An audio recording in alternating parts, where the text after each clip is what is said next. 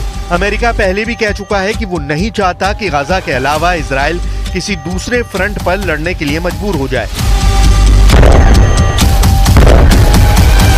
Well, I think it's certainly not very realistic, because that was the claim in 2006 with the other war on Hezbollah in the south of Lebanon, and it took almost a month to get ceasefire and end of the aggression on both sides. So I think it's going to take a long time, particularly that ground invasion will involve elements of Hezbollah who are very well trained in guerrilla warfare.